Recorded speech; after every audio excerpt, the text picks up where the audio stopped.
Welcome to TechBrothersIT. In this video, we are going to take a look into the semantic model in Microsoft Fabric. If you remember when we were working on the warehouse, one of the tab is called reporting. And if we click on that reporting, we saw that we can create new reports and we can create new semantic model. We are going to work on this part, the new semantic model. But before we work on this one, we need to understand few things, what exactly it is, why we create it, and what is the purpose of this one. A semantic model is a business-friendly layer on top of your data. It helps make raw data more understandable, organized, and ready for analysis. So what is the purpose of this semantic model? It provides a curated view of your data for business users. Translate technical tables into the meaningful information. So once you create this semantic model from your tables, your Power BI users don't have to write the queries and all that. They can simply drag and drop those list of columns from different tables and create the reports quickly. What are the key features? Tables and relationships, so we can define what tables we need and what is the relationship between tables, such as what is the relationship between the dim product and fact sale. Measures, we can create different measures by using DAX, syntax, and such as we want to create total sale, sum of fact sales, total sales, so it will give us a total sale. Hierarchies are there, so you can do year, quarter, month, and all those type of things. Row level security is available to you, easy to use with Power BI or Excel. So this is great features, and I was actually very excited when I started working on this semantic model, because with the simple clicks I can create very complex reports very quickly. Now you need to load tables like fact table, dim customer, dim product into semantic model. You define the relationship and KPIs like total sale, sale by region, etc. So first of all, what we need or what we understand from there, if you remember, we were here in the data warehouse, and that's where it is given us a create semantic model. That means we need some objects here that tells us we need some tables here. We create those tables, we load the data to them, and then create the semantic model on top of those tables. And once that semantic model is available to us, we can go ahead and create new report by using semantic model, because we don't have to write queries on the table, but we will be using a semantic model. Let's go one step ahead and take a look on a little more information on the direct lake in the Microsoft Fabric. So direct lake is a new data access mode in Fabric that combines the speed of import with the freshness of direct query. So if you have used a Power Query, there was a multiple modes available. You will say import, where you refresh the data every time when you need to, you refresh and then run your queries, and that will make your reports kind of quickly. Or you had direct access where you will write your queries and it will go to these source databases and get the data. So that was kind of slow, but it gives you the more accurate data. And with the import, that was like when with import mode, you will refresh the data, and then you are getting not the latest data in that mode. So now with the direct lake, it's a combination of pretty much two of them, and it is working better. So what exactly and how it work? So it enables fast querying directly from one lake delta tables. So it will be directly querying the one lake delta table. That means it will always get the latest data. No need to import or fresh data manually, because it is directly querying one lake delta tables. So you do not need to fresh the data manually at all. So make large data analytics very fast and real time. Now what these are the key benefits: performance super fast like import mode, storage read directly from the delta lake tables in one lake, data freshness always up to date, and usability seamless for Power BI and business users. So these are the benefit of using a direct lake mode. Now you don't have to really configure anything in this one. It is automatically implemented when we are going to create semantic model and create the reports and all that. So we don't have to. It is just I'm giving you introduction how exactly these data is extracted from the delta tables by the Power BI using semantic model. Now when to use a direct lake when working with the lakehouse tables and warehouse tables. It automatically optimizes performance for Power BI. No need to set refresh schedules. And here is a summary. So let's say features, and then we have semantic model and direct lake. So we have type business modeling layer. So that's our semantic model. Direct lake is a data storage and query layer, and built on a warehouse or a lake house. And this is a lake house delta or parquet tables. Main use DAX, KPI reports, for the semantic model, and then high speed live queries. And if you go to the data location, it is imported or linked tables in the semantic model. So in the direct lake, one lake, no imported needed. So it is because it's directly querying the tables, delta tables from the one lake. Tools supported for the semantic model that you can use with the Power BI, Excel, and all that, and direct lake Power BI with the lake houses. Now, together, semantic model plus direct lake provides a fast performance, always fresh data, clean, meaningful analytics for business users. So that's great. And this was just information. You are not going to configure any direct lake, all that when we are creating a semantic model and all that. This is just the technology we need to understand. In the Power BI, there was an import mode, and then there was a direct mode, and this is now a direct lake. There you are directly reading the delta table from the lake house or warehouse.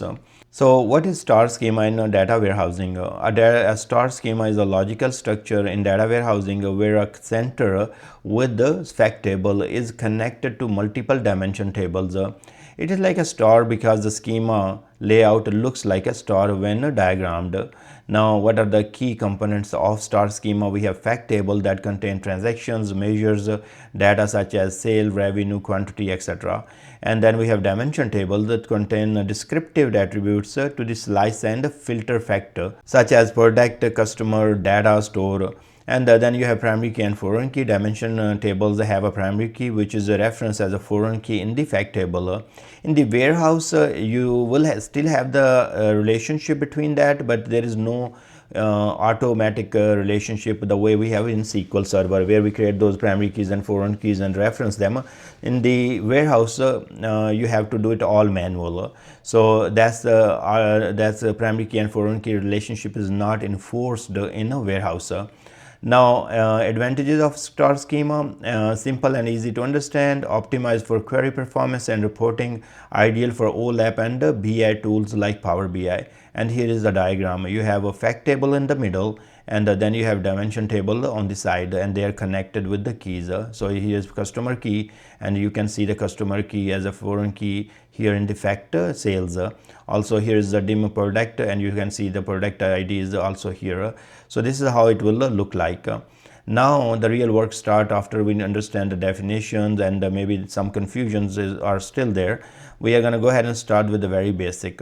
Now here is our tech data warehouse, and I don't want to create tables and everything here because it's very hard to kind of see the table data and relations and everything. So I'm going to use SSMS. So let's say you go to the workspace, go to the sale workspace, and here you go to the tech data warehouse and go to three dots, and then you say open in SSMS. See right there. And once you do that, it's going to give you the server link. So copy that and open SSMS SQL Server Management Studio, and then connect. You will go to connect database engine, and then there you will provide the link. Then you use your authentication method, and then provide the username, and then provide the database and hit connect. Once it's connected, then you can open a new query, and then we can start working on this one. I already have pasted the query, and we are going to take a look. Here are the list of the tables I will be creating. So let's start with the very first one. So I will be creating dimension tables first, and the very first table is called product dimension. So I'm putting all the product information in this table and call this a sales dot dim product. So this is in sales schema. So let's create this dimension here, and then insert some records. So you see that I'm going to go ahead and execute this, and it is going to create my sales dimension and insert 5 records in that.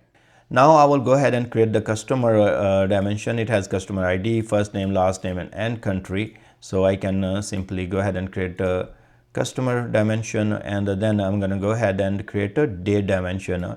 So it has a date ID, calendar date, month and year. So we are creating all these dimensions because we want to slice and dice our records by the month and the year and all that. And then we have a store dimension, that is the store ID, store name and region. So let's execute that. And now what happened here, we have some issues. Okay, we have to select this whole thing. Now execute, and then we are creating a fact table. So remember, here we are creating a fact table, and we have sale ID, date ID, product ID, customer ID. These all columns are coming from our dimension table, and then store ID as well. These columns, okay, these columns are coming from each of the dimension table. And this sale ID is auto identity, but we don't have auto identity in this warehouse, in Fabric warehouse. So I have to manually add that value as well. Then we have quantity and total amount, that is our measures for the fact. So those are actual values. Now let's go ahead and create our fact table with all the keys from the dimension, and then these with the measures. Now I'm inserting this data. So you see that insert into sales.fact table, sale ID, date ID, product ID, customer ID, and store ID, and quantity and amount. So I took all these IDs from my dimension tables, and then I inserted into this table. Now let's take a look on the dimension table data. So if I will execute this dim product, you're gonna see these records here. So we see that we have product ID, product name, and category. Same way we have other dimension information. And now I'm gonna join this dimension table with the fact table to show you how exactly this query is working. In old times when we were working SSRS reports, we used to write the queries like this, and then run them to get the information from the fact table. So here you notice that I'm joining my fact table with each dimension table, and the IDs we used in the fact table, and finally we are ordering by sale ID. And here you can see the output of it, and with the calendar date we have this product sold in this category, in this customer, and this is our quantity, and this is our amount. So this is how we used to write our queries. Now with the semantic model, this can be much more easy, because we are going to create semantic model on top of these tables, and then slice and dice all those different dimension attributes to create new reports. Let's go back to our Fabric UI, and here I'm going to go to the right here to the workspace, and this is my workspace right there. So let's go to workspaces here, and sales workspace. Here I will click on new item, and I go from there as well. So I will search for semantic model, and then I can initiate from here. So you see that semantic model is here as well. And other way to get to the semantic model is open your warehouse, and then go to the reporting, and then you go to new semantic model. Let's do that. And here I'm going to call this one as a sales and semantic model. And it is asking me, hey, what is your workspace? So sales workspace, yeah. And then what is the schema? We have two schemas here. We have sales schema, and we have this, let me show you right there. So if you go to my tables, there are two schemas I'm using here. There is one schema with the DBO, and there is one schema for sales. So let me open this. So you see that these all tables are created in a sales schema. And if you go to the SSMS, you see this under security in that database, and then schemas, and here is a sales schema.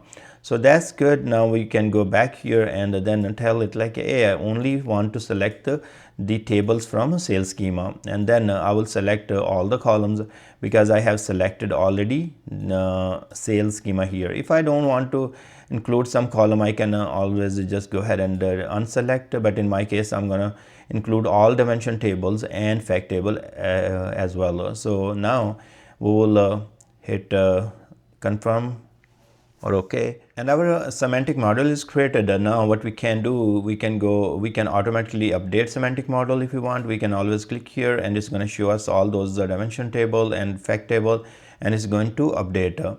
Now let's go back to our workspaces, and here is our workspace, sales workspace.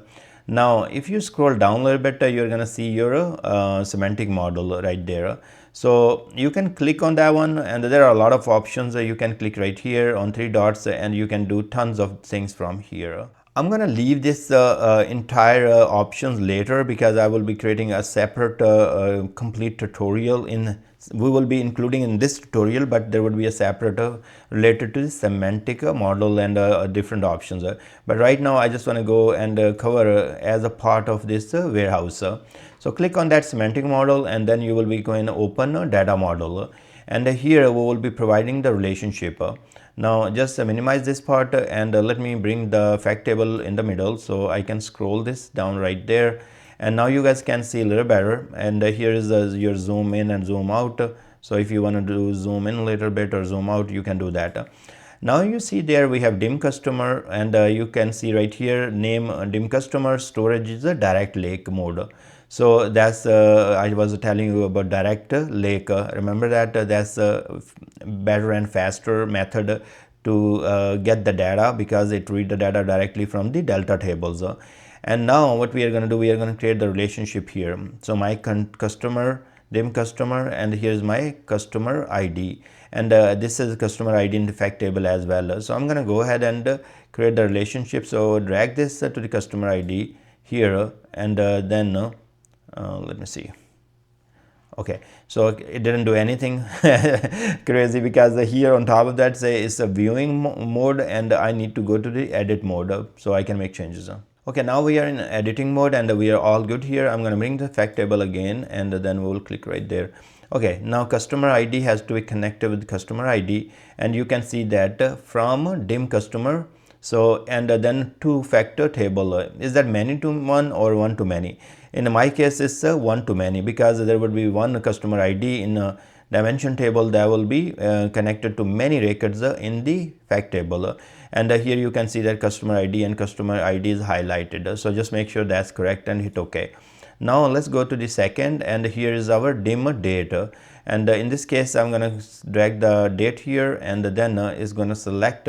So dim date, date ID is selected here, date ID is selected from the fact as well, and it is one too many, so that's good. And then we will hit OK here, and then I will go to the next one. So I'm going to go to the dim product, and product ID just match with the product ID, and here is a select product ID, and here is also select product ID. So it is a dim table, it is fact table, and one to many. So relationship depending on your needs, if you need to select many to many or one to many and all that, it's depending on your design. In my case it's a little different. So store ID, I'm going to drag the store ID here, and then just place it here somewhere, and you see that store ID here, and from the dim store, and then I select the store ID from a fact table. So okay, sorry, not store ID here, sorry. Okay, and then I'm gonna say one to many, and then hit OK. Now we are all good. All of our dimensions are connected with our fact table. If you see, there is no publish button or no save button, because it's auto saved. So we are all good here. Now you can create measures from here. I'm not going to go into detail of these tabs here. We will have a separate tutorial for all of those tabs later. Now let's go to the files here, and then we are going to go ahead and create a new report.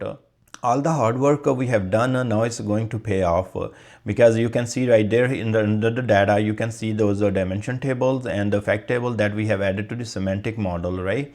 And now we don't have to write any queries, and we can create the reports.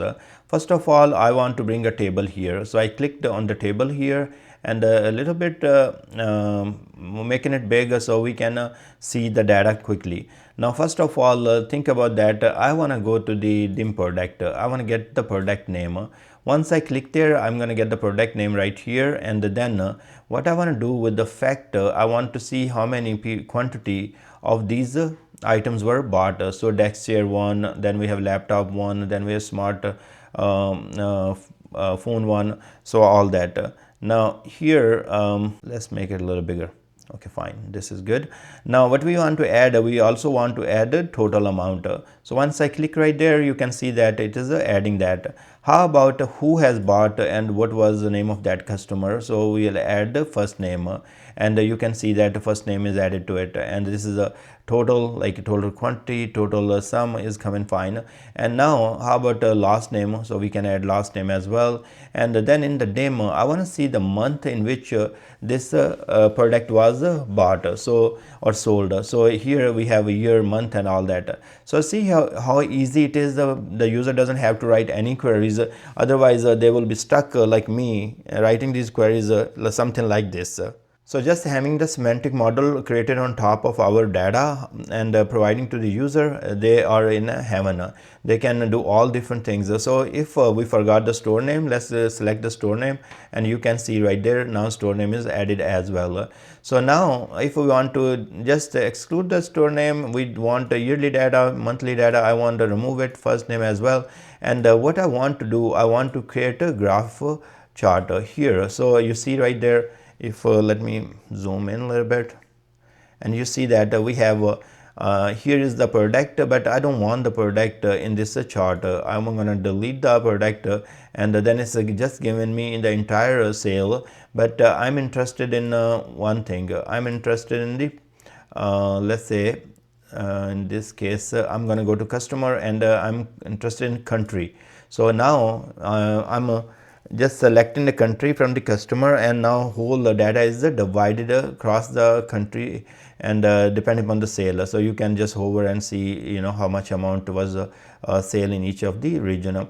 Now in this case, that's great, we have a country, and guess what, if I want to add the product or category as well, then I can do that as well. So you can see right now India and the country, and then we have category accessories, then you have furniture, then you have different things. Also, let's say we are interested in just pie chart. So instead of this bar chart, I just selected pie chart, and now you can say that it is converted to the pie chart. So you have percentages here, you have all those different percentages, and then you have countries right here. So there is so much you can do, and if you do want a funnel, you can do funnel, and you can see all those things right there. So you have countries here, and then you have your sale right here. So these are the benefits of creating semantic model, and then using those semantic model in the reports. You can simply select or slice and dice any dimension attributes, and then your reports will reflect accordingly. I thank you very much for watching this video. Please subscribe my channel, and what I will do, I will put this code with the defect and dimension table in the description, so you can use and play with this. I thank you very much, and I will see you guys in the next video.